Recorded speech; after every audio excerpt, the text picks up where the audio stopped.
Anda kembali di Ayus Pagi, pemirsa. Gunung Lewotobi laki-laki pagi ini kembali erupsi. Ya, ketinggian kolom abu 1.000 hingga 1.500 meter disertai 9 kali gempa dan gemuruh keras. Warga yang berada di bawah kaki gunung diminta selalu waspada.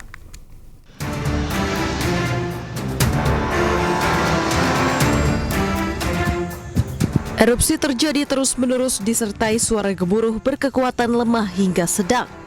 Kabut asap kawah dengan tinggi 1.000 hingga 1.500 di atas puncak kawah menyelimuti Gunung Lewotobi laki-laki.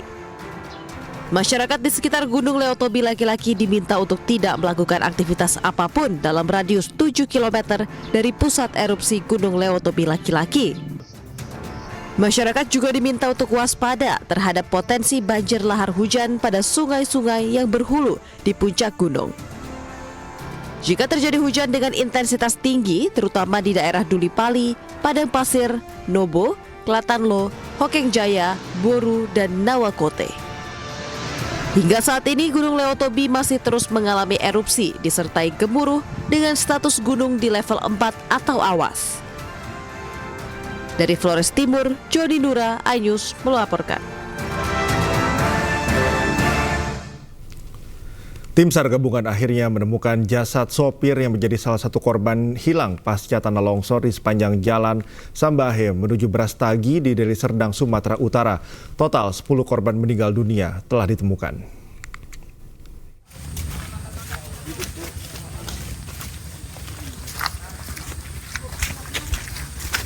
Jasad korban ditemukan oleh warga di sekitar perkebunan sawit di daerah Namorembe, Kabupaten Deli Serdang, Sumatera Utara. Jasad korban ditemukan oleh warga di sekitar perkebunan sawit di daerah Namorambe, Kabupaten Deli Serdang, Sumatera Utara, berjarak sekitar 15 km dari titik lokasi kejadian.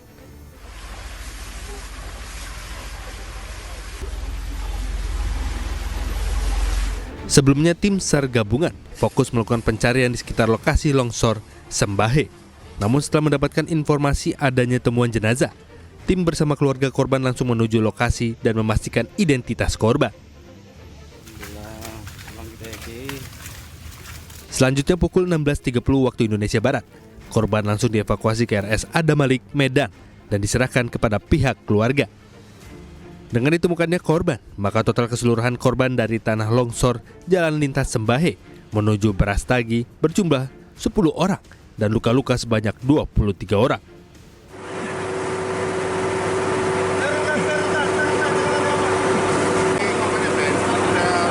Sebelumnya longsor terjadi di Jalan Lintas Sambahe menuju Brastagi sepanjang sekitar 3 km dengan 13 titik longsoran mulai dari jembatan Sambahe sampai RM Cinderalas, Sibulangit. Longsor menyebabkan 10 orang meninggal dunia dan 23 orang luka-luka. Dari Deli Serdang, Sumatera Utara, Amiruddin, iNews melaporkan.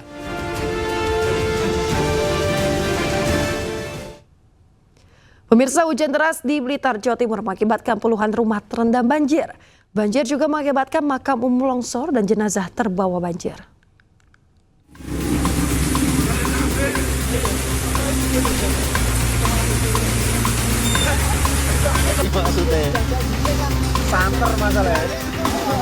Video amatir merekam saat puluhan rumah warga terendam banjir di Kecamatan Binangun, Kabupaten Blitar.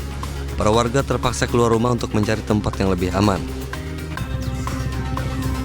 Banjir terjadi akibat curah hujan tinggi yang membuat air sungai meluap dan merendam lebih dari 25 rumah warga setinggi 2 meter. Tidak hanya itu, 2 rumah warga hanyut diterpa banjir bandang. Banjir juga merusak tempat pemakaman umum di Desa Birowo. Sejumlah makam rusak dan sebagian jenazah terbawa banjir.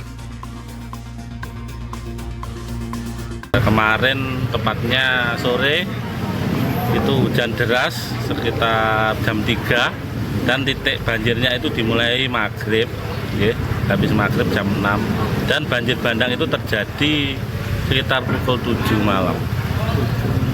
Itu secara mendadak. Itu sampai berapa tingginya, sampai berapa Pak?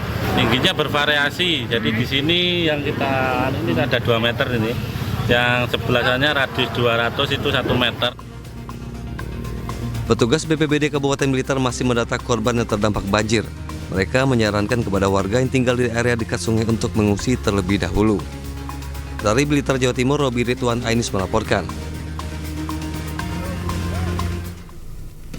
Sebuah mobil milik warga terseret arus banjir akibat hujan deras di Bangkalan, Jawa Timur. Beruntung pengemudi selamat, sementara mobil diselamatkan warga secara gotong royong. Ada abu ini mobilnya. Sebuah minibus tersangkut akar pepohonan usai terseret arus deras air Sungai Bajeman di Kecamatan Trangah, Kabupaten Bangkalan, Jawa Timur. Diketahui pengemudi mobil nekat menyeberangi jembatan meski sungai sedang banjir dan berarus deras. Beruntung pengemudi berhasil selamat. Banjir dengan ketinggian hingga 1,5 meter masih melanda wilayah Bangkalan Selatan yang mengakibatkan sejumlah desa di 4 kecamatan terendam usai diguyur hujan deras pada Sabtu sore. Tak ada korban jiwa dalam peristiwa ini. Ada satu mobil carry yang tergelincir di Desa Bajeman, Kecamatan Trangah. Di wilayah mana yang paling terdampak? Sementara ini yang sudah kami himpun wilayah yang terdampak parah di Kecamatan Trangah sama Kecamatan Kuanyar. Tapi untuk sementara tidak ada korban masih? Sementara ini masih belum ada korban. Pemirsa, tim Fleet One Quick Response Lanal Dumai bersama Satgas Intelmar Koarmada 1 berhasil menggagalkan upaya penyelundupan 41 orang pekerja migran ke Malaysia di kota Dumai, Riau. Para pekerja imigran ini akan diselundupkan menggunakan jalur laut di sekitar pesisir pantai Dumai secara ilegal.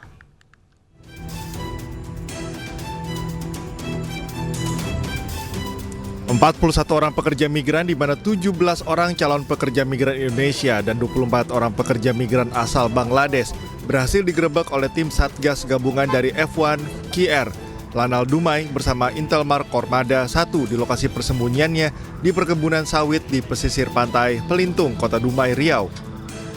Petugas juga berhasil menangkap 2 orang pelaku bertugas sebagai penjaga pantai atau guide, yakni YN 43 tahun warga Bangkinang Kampar dan BH 39 tahun yang merupakan warga Dumai yang sedang berada di pinggir pantai bersama sebuah kapal cepat yang digunakan untuk transportasi memberangkatkan pekerja migran.